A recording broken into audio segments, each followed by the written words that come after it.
Hello, everybody. You may applaud for me at the beginning of the session, because you may not applaud for me again during the session, so I wanted to get at least one in there. I am the founder and creator of the 97% Conference. We're going to talk a little bit about what that means. But first, I want to make it clear there's a rooster in the hen house. That's me. I'm the rooster. Kat was gracious enough to invite me this year to talk about the 97% Conference, what the movement is all about. And we're going to do that here today quickly. Throughout this presentation, or at least the first part of this, I'm going to be talking about why we should maintain the ratio of male creative directors at 97% and keep women in the minority at 3%. Who thinks that's a good idea? Okay, well, we'll see if we can change any minds. If you don't like the things that I'm saying, you may throw the tomatoes at me during the presentation. I have a feeling they're all going to end up here. You can come up and get them at the end as a souvenir. I mean it. You can throw them at me if you want. If anybody is already sick of me, you can give it a toss. Somebody, okay, good, saving it for later. I'm going to be dropping some truth bombs on you for the first part of the presentation, and you're going to love it. You're going to love it. All right, so what is the 97% Conference? It was founded 1 year ago today. We're based mainly on Twitter, exclusively on Twitter, we're based. And the 97% Conference was created in reaction to the 3% Conference. And it says that men influence just 20% of consumer spending, yet 97% of advertising creative directors are dudes. Can we please just leave it that way? So we're an organization of men who's trying to maintain the status quo. Tim Nudd wrote an article about it last October, and it got a little bit more attention than we expected or wanted, but it got a lot of followers. And here's what we're talking about. Here's what we're talking about. If you rearrange the status quo, you get squat to us. Men, us men. And we don't want to rearrange the status quo because we don't want to get squat to us. We want to keep it exactly the way it is. So if the hashtag for the 3% movement is change the ratio, our hashtag is maintain the ratio. Maintain the ratio. I can't believe nobody's thrown a tomato yet. I'm feeling pretty... There is one, okay. I do want to say when I bought these tomatoes, I thought they'd be a lot softer than they actually were. All right, so I'm going to share some of our philosophy and some of the history of our tweets here. This was one of our early tweets. For the love of God, please don't make us compete with women on an even playing field. This is all we have. We called into question some of the realities of women. I mean, can lady CDs even grow a cool hipster beard? Maintain the ratio. Also, I found that with women creative directors, they don't spend enough time looking at their phone when you're presenting to them, which is something that us male creative directors are great at. If we change the ratio too much, you will make all the beer ads with the moron bros doing stupid shit. And that's a staple of the industry. Can you even have an agency website with more than one woman on the creative leadership page? Doesn't that mess up the HTML? I think it does. I'm not a tech guy, but there we go, okay. I'm not a big tech guy, but I feel like, I actually don't know what HTML is, but I feel like it would mess it up if you had too many ladies on the creative page. And of course, 3% Conference has put out their 100 micro actions of things that you can do to change the status quo. What we have done is put together our 50 things that you can use to maintain the ratio. This is a full list. It's also in your program, the back of your program there, if you want to read some of those as we go on. So, okay, so one of the things we want to talk about, we're going to go back here. We're going to talk directly about why men make better creative directors than women. There we go, okay. See, they're just heavy enough that you can throw them all the way from the back row. All right, we've made a few videos to show this that I think points out why this all makes sense.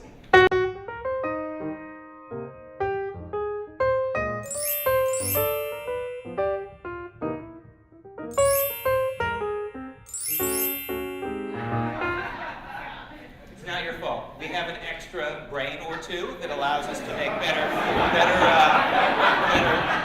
creative.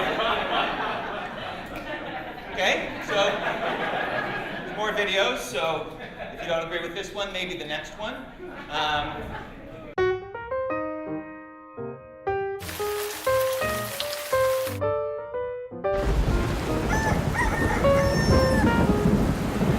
We have the ability to take what you ladies say and say it a little bit louder and make it better. So, somebody front row is getting him in the back of the head. Didn't see that coming. I think the other thing is men are good at a certain type of creative. Women, you get to do like the Pinterest campaign and things like that. But men, well, just.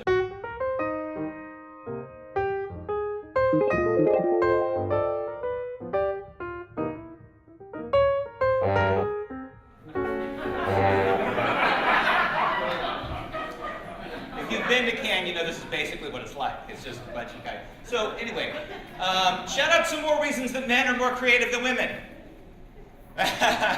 Okay, this was 10 minutes of the speech. So we're gonna go audience participation, but I guess we're not gonna do that. So you have the balls. We have the balls to think we're more creative? Exactly. So the brains are down there, guys. The extra brains are down there. So obviously, this is ridiculous, right? This is ridiculous. And so what happened was last October, I was following the 3% conference on my phone, on Twitter, as I was putting my 7-year-old daughter to bed.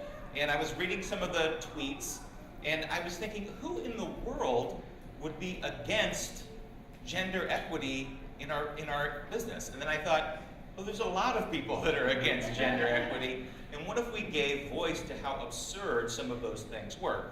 So I literally did not think this out, certainly very well at all, and started the Twitter feed right there while I was putting my daughter to bed and started to post. And then the next day, Tim and Natalie posted the article, and it got a lot more attention than a joke should. But clearly, this is a parody. This is a parody, and I make that clear because many people have sent me mean tweets over the last year. Good tweets, a lot of good quality tweets, but very mean.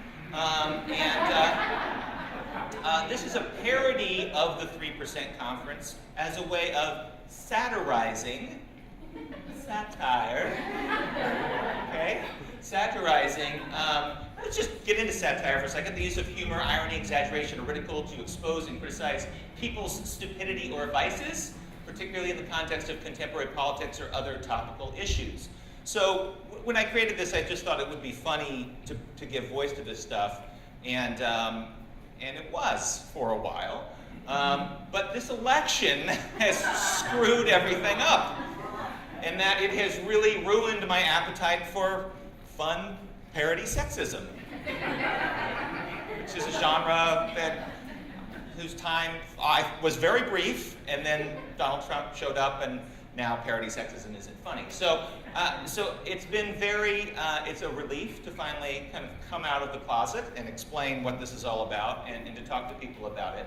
But talk a little bit about the role that humor has in the cause, and why this has been popular.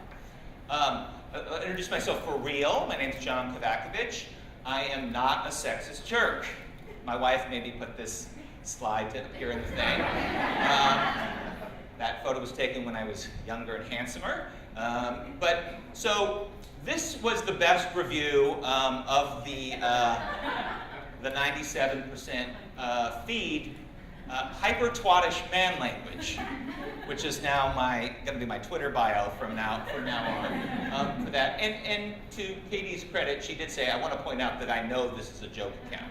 So there were definitely people that responded to this who were outraged about it.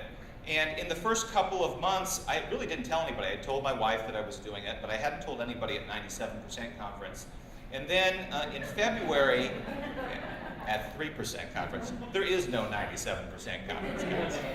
I'm in. And it was gratifying because in the first couple of days, Kat and Cindy and others had kind of retweeted some of the things. So they obviously understood the joke, but at one point, Kat had tweeted something that said, this has got to be a woman. This has got to be a woman because no man knows how horrible it really is. And then I felt a little bit guilty because I didn't want to undermine the cause at all. So I approached Kat and told her what I'd been doing, and she was wonderfully gracious and said, you should come to the conference and talk about this later in the year. And so that's why I'm here. I think that what's interesting about what's happened with this sort of talk is that when I first set out to do it, it seemed funnier than it is. And as my good friend Brad, who's here, hi Brad, said, only you could use a women's conference to come create an event about you. So I'm aware of the irony and how kind of silly meta this is. And I certainly don't want my gender in doing this to undermine it at all. I do think that one of the things that I was asked to talk about was, how does humor have a role in what we're doing here and what we're trying to do with greater gender equity in the industry? And I feel completely inadequate and unqualified to make these statements. All right, I created a parody Twitter account. Why are you people here listening to me? So I don't think that any of us should really make grand claims about how to fix this thing, because we know from the work at the 3% conference, what they've been doing is it just takes hard work. You just have to roll up your sleeves and do a little something every day. And there's lots of different ways to do that, and the micro actions are one way to do it, and a lot of the things that we're going to hear at the conference the next 2 days talk explicitly about what are the things that we can do as men and women to make sure that our industry looks like the world and reflects that diversity back. One of my first jobs that I had out of college was working in college admissions, and this was 20 years ago. So, but there was always, whenever you work in college admissions, there's always a lot of talk about affirmative action. Affirmative action. And then if you go to college fairs and you talk to 16, 17, 18-year-olds and their parents, everybody's worried that somebody's going to get their spot. Oh, you're going to get my spot at Harvard because you belong to some other group. And so you talk about like affirmative action all the time. And I was doing this 20 years ago, and it's funny that the conversation is just starting to happen in the advertising industry over the last couple of years, thanks in large part to the 3% conference.